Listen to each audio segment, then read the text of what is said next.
Okay, this damn thing only gives me 25 minutes of memory now.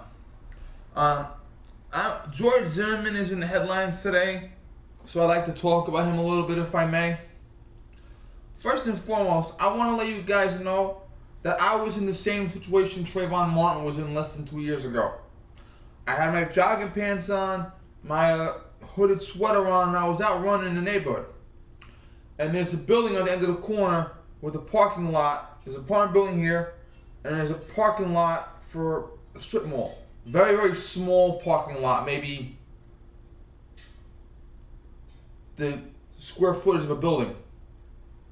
Okay? And I'm at that area, and I'm catching my breath, and I see, sorry, I got allergies. I see a skunk, and I'm keeping my eye on it, watching it, making sure I stay away from it. And a guy who lived in the building, I think I might have seen him once or twice in the neighborhood, stopped me. And he wanted me to show my hands, and he wanted to know who I was. And then, I'm sorry, I was in the neighborhood. I was looking at a skunk. I was running. I saw a skunk by your neighborhood because he wanted to make sure I wasn't scouting the building. Okay? And I ran away, came back a little later, running back and forth. And he stopped me. He's like, I'm so sorry, man. I really mean it. I said, for what? I said, you live in that building, and you had a right to ask what my business was because I was near your building, and you thought it looked suspicious. And you had a right to make sure that I wasn't suspicious. And if I was suspicious, he would have had a right to call the police on me. And then I would have had to get my police ID out and explain myself. But he had a right because he thought I was suspicious for a minute or two. And this is a civilian, I'm a peace officer. But he thought I looked suspicious. Okay? Now, if I said a couple of choice words to him, if I punched him in the face, if I banged his head on concrete, we would have had a different outcome. Okay? Trayvon Martin and George Zimmerman. One mistook the other for a bad guy. They said the wrong thing. Next thing you know, Zimmerman's laying on his back, Martin's banging his head on concrete. And at the exact second Zimmerman pulled the trigger, he honestly and reasonably believed that he was going to die. And in order for you to use deadly force, you only have to believe that there's a 51% chance that you will honestly die or have serious bodily injury as a result of assault. So at the time Zimmerman pulled the trigger, he was right. Now, should he have gotten out of the car? No. If a peace officer, we're going over this thing again a little bit. If a peace officer, 911 dispatcher is a peace officer. If they give you an order, you must obey it. So if a dispatcher says stay in your car, you must obey it. Now, one time a 911 dispatcher had a guy on the phone, and the guy was in his own home, and a home invader was coming in, and the guy had his gun in his hand. And the dispatcher said, sir, put the gun away.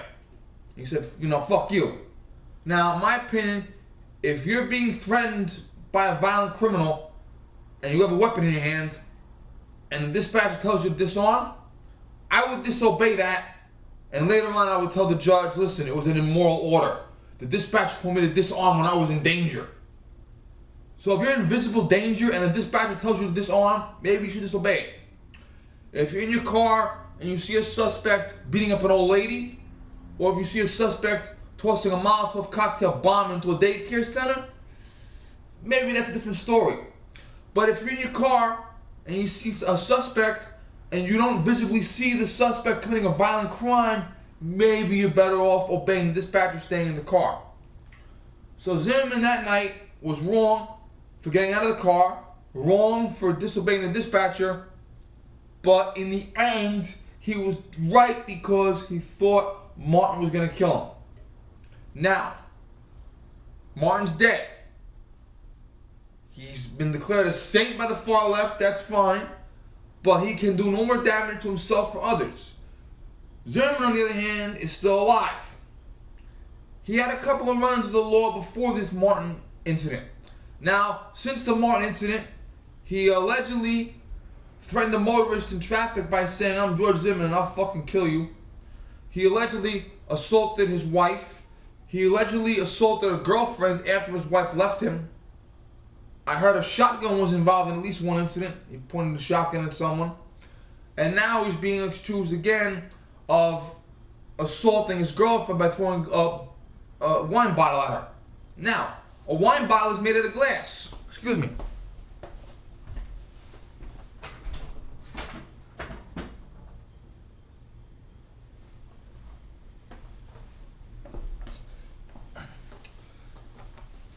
If I throw this at your head, I can kill you. If I smash you with this, I can kill you. This can blind you. This can disfigure you. This can seriously hurt you. This is a weapon. Now, in the eyes of the court, we are all innocent until proven guilty. But the question is, guilty beyond a reasonable doubt. Now, if you beat your wife up for many years, and she leaves you, and you go to her house and threaten her, and it's recorded by a 911 dispatcher, and then later that night her head is cut off, and her blood is on your truck, and there are 3 cuts in your hand you can't explain. O.J. Simpson, would a reasonable person think you're innocent? No. Okay? Zimmerman is continually getting arrested for violent domestic assaults. That means a reasonable person is going to start thinking, hey, wait a minute, maybe you're not a nice guy anymore. Maybe you're an asshole. And if 12 of those reasonable people find their way onto a jury, he's going to go to prison for a couple of years. Okay? Here's the issue. George Zimmerman was declared a member of the far right and he was a Democrat. George Zimmerman was declared a member of the gun lobby even though he voted for he who must not be named. George Zimmerman was even the white supremacist, even though he's a white Hispanic with a black grandfather.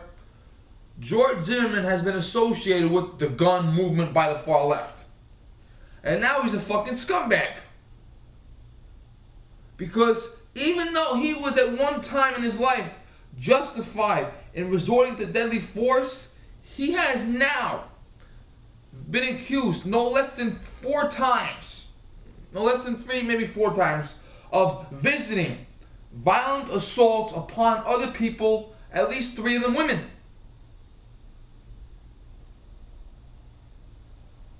So he himself is threatening people with the same level of force he was threatened with. When a man threatened him with deadly force, he shot the man. And now he's going around and he's threatening everyone else with deadly force. Throwing wine bottles, waving shotguns allegedly. Now he hasn't been convicted of anything yet, I don't think.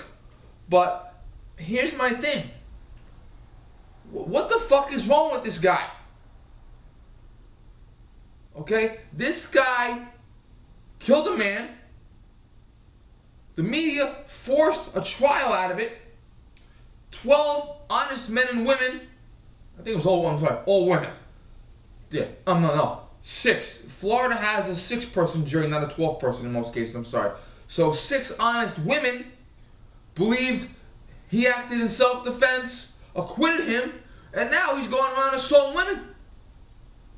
Now what's going to happen when Florida convenes a jury, which is in their law 6 persons, not 12, and what happens if there are 6 women again on that jury? Okay? So here's the problem. How many people have had to resort to deadly force?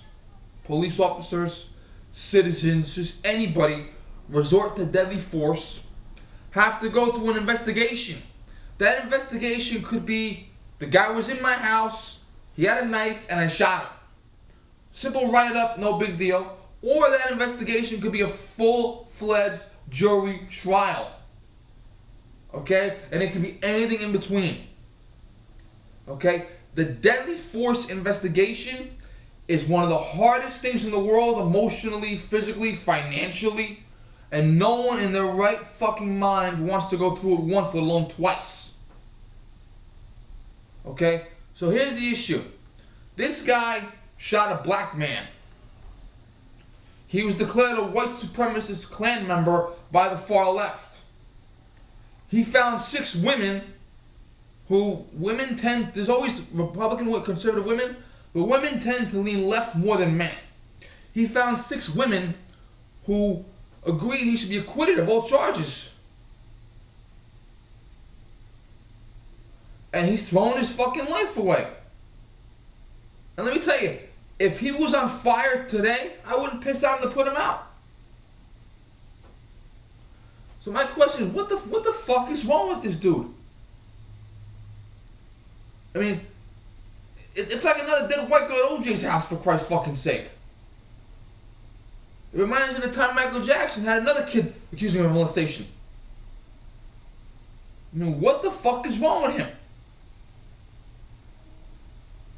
He's making everyone who owns a gun looks bad. Because now, when you shoot someone and you claim self-defense legitimately, what are they going to say on the other side? They're going to say, look, here comes Zimmerman. Okay? Yeah.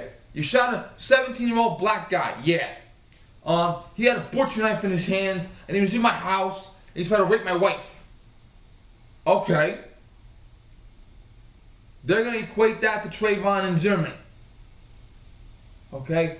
The far left scumbags, every time they see a guy with a concealed carry license or with a firearm that legitimately uses self-defense claims, they're going to equate that with Zimmerman.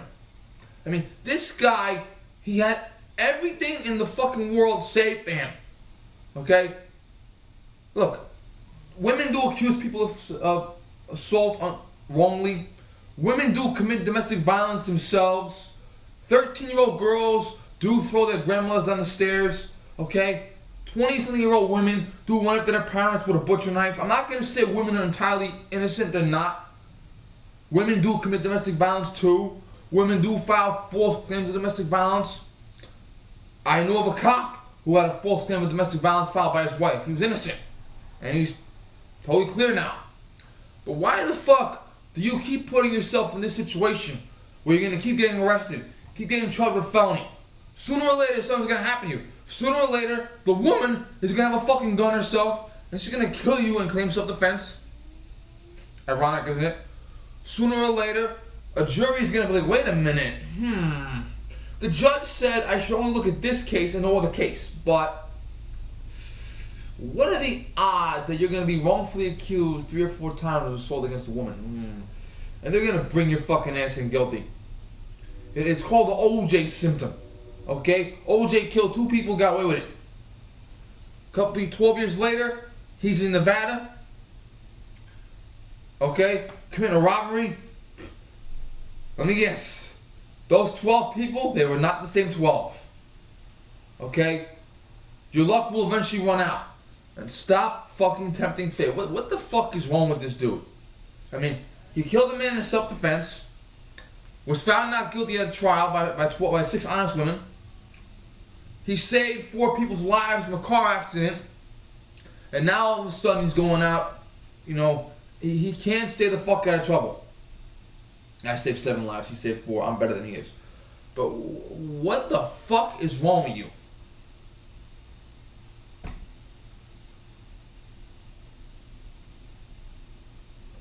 I can't believe it. What the fuck is wrong with this dude? You know what? I hope he goes to prison.